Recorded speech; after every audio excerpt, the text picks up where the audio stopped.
Ashlesha Nakshatra is a walking encyclopedia. A wealth of information comes through Ashlesha. Ashlesha is the master when it comes to information. In the zodiac cycle, Ashlesha is the very first nakshatra of Mercury, and interestingly, it falls in a sign ruled by moon, that is Cancer. Mercury and moon are enemies, and yet the very first Mercurian nakshatra of the zodiac cycle falls in its enemy sign, that is in Cancer. Mercury rules over the air and moon rules the water.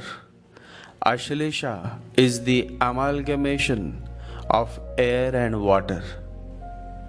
Air signifies intelligence and water signifies emotion. And so Ashlesha signifies emotional intelligence.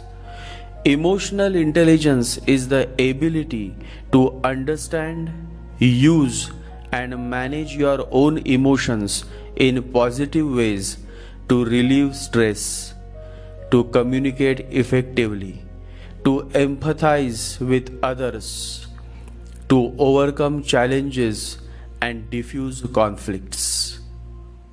It is very important to understand that emotional intelligence is not the opposite of intelligence.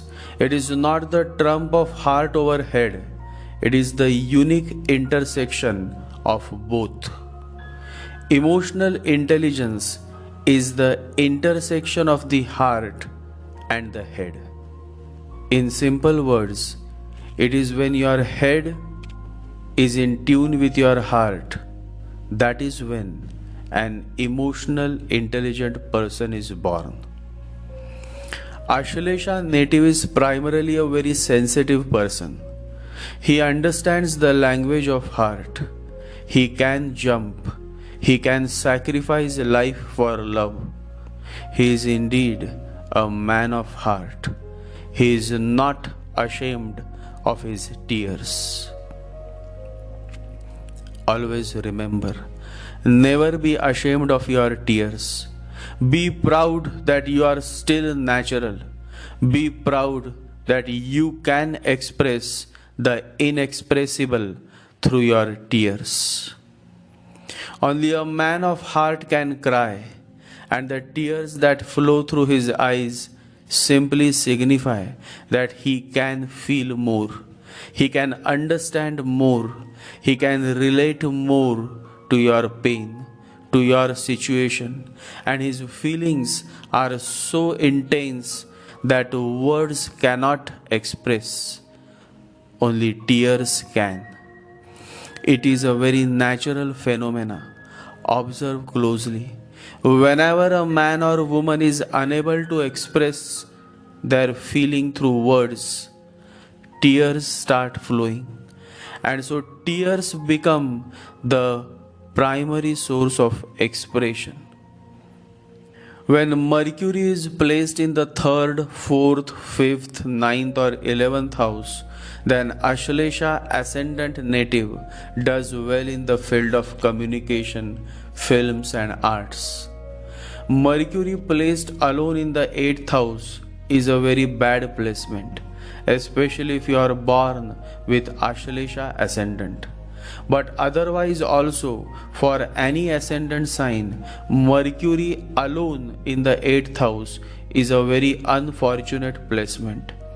Such a person is not trustworthy. So for Ashlesha to blossom and provide you with great results, Mercury and Moon should be well placed, and there should be no malefic aspects to them. For Cancer ascendant with Ashlesha rising, it is observed that whenever Mercury and Moon are in contact with Rahu or Ketu, the native is devoid of happiness from mother. So if Mercury is in Rahu's nakshatra and moon is with Rahu or Ketu, or Mercury is with Rahu and moon is with Rahu or Ketu, then there is a strong possibility that the native's mother will remain absent for a major part of his life, or the native may have to face the wrath of stepmother. You all should understand that Ashlesha primarily is focused on the fourth house.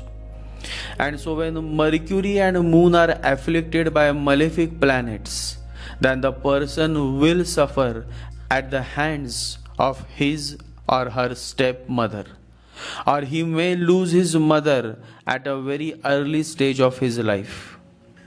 Multiple planets placed in the 8th house are not bad, but a single planet such as Mercury in the 8th house is bad, or a single entity such as Moon, Mars or Sun in the 8th house is also very bad. The only exception is Jupiter and Ketu. If these two entities are alone in the 8th house, any one of them, then it's not a matter of concern. Ashlesha Ascendant Nakshatra is a transformative nakshatra. A person born with Cancer Ascendant in Ashlesha Nakshatra goes through real transformation, especially if he or she is an evolved soul. Always remember, real transformation requires real honesty. If you want to move forward, get real with yourself. Ashlesha is the bridge that connects the watery sign Cancer with the fiery sign Leo. And natives born with Ashlesha ascendant are excellent in connecting the dots. Our first Prime Minister, Pandit Jawaharlal Nehru, was born with Cancer ascendant in Ashlesha Nakshatra. The father of India, Mahatma Gandhi, was also born with moon in Ashlesha Nakshatra. Both Nehru and Mahatma Gandhi were excellent at analyzing and connecting the dots. Both were intelligent and both had well placed moon and Mercury in their birth charts. So the most powerful and world famous political leaders, Nehru and Mahatma Gandhi, belonged to Ashlesha Nakshatra. Nehru was born with Ashlesha rising on his ascendant, while Mahatma Gandhi was born with his moon in Ashlesha Nakshatra. Probably this similarity brought them together and they became good friends forever.